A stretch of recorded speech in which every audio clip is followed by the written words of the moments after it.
Home minister గారు ఎంతసేపు జగన్మోహన్ రెడ్డి గారిని వాడు వీడు అని సంబోధించడం, మనోడు అంటూ చెప్పడం, ఇలా గత ముఖ్యమంత్రి గారిని చులకన చేయడానికి ఆవిడ టైం వెచ్చిస్తున్నారు తప్ప ఆడపిల్లల రక్షణ కోసం ఏ కోసమైనా ఆలోచించిన పరిస్థితి. కూటమి ప్రభుత్వం ఆడపిల్లల రక్షణ కోసం ఎటువంటి చర్యలు తీసుకోకుండా ఇప్పుడు ఇలాంటి సంఘటనలు జరిగినప్పుడు ఆ కేసులు నీరు కాచడం కోసం ప్రయత్నిస్తూ ఉన్న పరిస్థితి.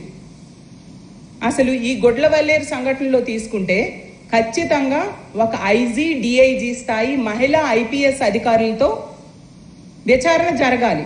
అప్పుడే నిజ నిజాలు బయటకు వస్తాయి. ఎస్పీ గారు ఒక స్టేట్మెంట్ ఇచ్చాక అతని కింద వర్క్ చేసే సిఐఎస్ఐ స్థాయి వాళ్ళతో విచారణ జరిగితే ఎస్పీ గారికి వ్యతిరేకంగా వాళ్ళు స్టేట్మెంట్ ఇవ్వగలరా? ఎన్ని ఆడియోస్, ఎన్ని వీడియోస్ బయటకు వస్తున్నాయి. ఆ స్టూడెంట్స్ని కూడా ఆ సిబ్బందితో దాడి చేయిస్తున్నారు యాజమాన్యం మీద కఠిన చర్యలు తీసుకోవాలి. ఎస్పీ గారు నిన్న ఉదయం ఎటువంటి విచారణ లేకుండా స్టేట్మెంట్ ఇచ్చేశారు. అతను ఏమైనా సాంకేతిక నిపుణుడా? ఇలాంటి సైబర్ క్రైమ్ని జరగకుండా చూడడానికి, జరిగిందో లేదో తెలుసుకోవడానికి అతనేం టెక్నికల్ పర్సన్ కాదు కదా. అసలు ఈ హిడెన్ కెమెరాస్ అనేవి నిజంగా వైర్లెస్తో పనిచేస్తూ ఉన్నాయి. ఈరోజు అడాప్టర్స్లో పెట్టేస్తున్నారు, బల్బుల్లో పెట్టేస్తున్నారు, షవర్స్లో పెట్టేస్తున్నారు, బట్టలు పెట్టుకునే హ్యాంగర్స్కి పెట్టేస్తూ ఉన్నారు. ఇన్ని రకాలుగా ఉన్నాయి. ఒక వైఫై కనెక్ట్ చేస్తే ఆ వీడియోలన్నీ సమాజం మొత్తం, ప్రపంచం మొత్తం సర్క్యులేట్ అయిపోయేంత టెక్నాలజీ డెవలప్ అయింది. దాన్ని ఒక గంటలోనే ఎలా ఎస్పీ గారు చెప్పేస్తారు? అసలు విచారణ ఏమైంది? నిన్న మంత్రి గారు వెళ్ళారు, అలాగే ఎమ్మెల్యే గారు వెళ్ళారు. అసలు విచారణ ఏమైంది? ఎందుకు బయటికి పెట్టట్లేదు? ఇప్పటికి కూడా ఏమీ దొరకలేదు, ఏం లేదనే చెప్తూ ఉన్నారు. ఆ విచారణని బహిర్గతం చేయాల్సిన అవసరం లేదా? అలాగే మా వైఎస్ఆర్సీపీ ఉమెన్ వింగ్ అయితేనేమి, మా వైఎస్ఆర్సీపీ నాయకులందరం కూడా వెళ్ళడం జరిగింది. మరి మమ్మల్ని ఎందుకు లోపలికి పంపించలేదు? హాస్టల్ క్లోజ్ చేసేసారని అబద్ధాలు ఎందుకు చెప్తున్నారు? గంటకు ఒక మాట.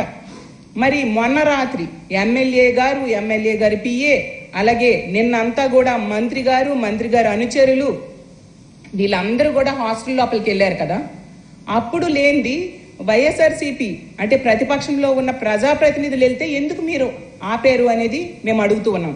అంటే ఏ లొసుగులు అక్కడ లేకపోతే మీరు ఆపుతారు? ఉన్నాయి కాబట్టే ఏవి బయటకు వస్తాయని మీరు భయపడి ఇలాంటి పనులు చేస్తూ ఉన్నారు. ఖచ్చితంగా ఒక సైబర్ ఫోరెన్సిక్ దర్యాప్తు దీని మీద చేయాల్సిన అవసరం ఉంది.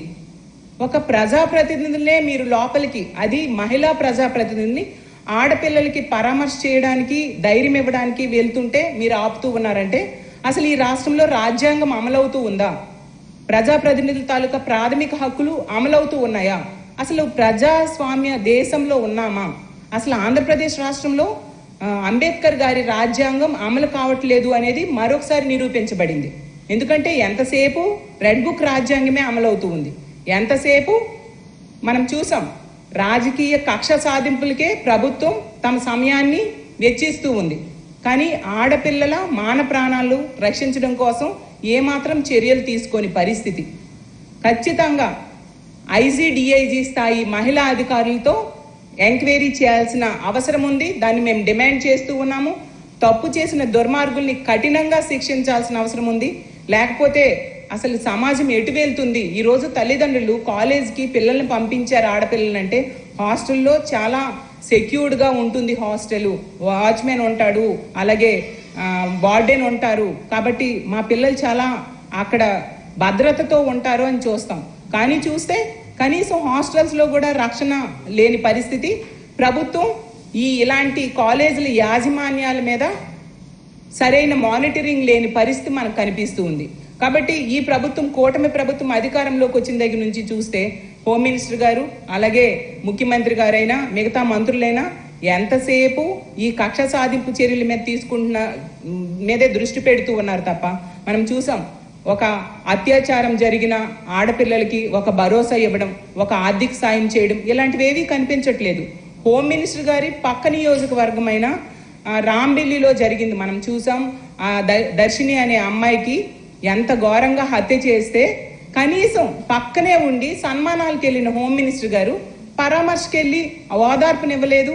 అలాగే ఆ డెడ్ బాడీ పోస్ట్ మార్టం ఖర్చులు కూడా ఆ పేద కుటుంబమే భరించింది తప్ప ప్రభుత్వం నుంచి ఎటువంటి సహాయం అందలేదు.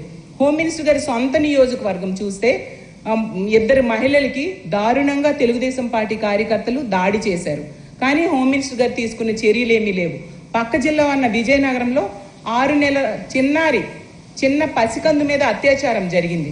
అలాగే ముచ్చిమర్రి సంఘటన 55 రోజులైనా ఈ రోజుకి కూడా ఆ డెడ్ బాడీని వెతికి పట్టలేని చేతకాని పరిస్థితిలో ఈ ప్రభుత్వం ఉంది. మరి మదనపల్లిలో ఫైల్స్ దగ్ధమయ్యాయని దానికోసం స్పెషల్ హెలికాప్టర్లో పంపించారు కదా. మరి ముచ్చిమర్రి సంఘటన లాంటి వాటికి లేదా రాంబెల్లి సంఘటన లాంటి విషయాలకి డీజీపీ గారిను హోమ్ మినిస్టర్ గారిను స్పెషల్ హెలికాప్టర్లో పంపిస్తే ఖచ్చితంగా ఇంకొకసారి అలాంటి తప్పులు జరగకుండా ఇలాంటి దుర్మార్గులు ఒక భయం ఉండేది.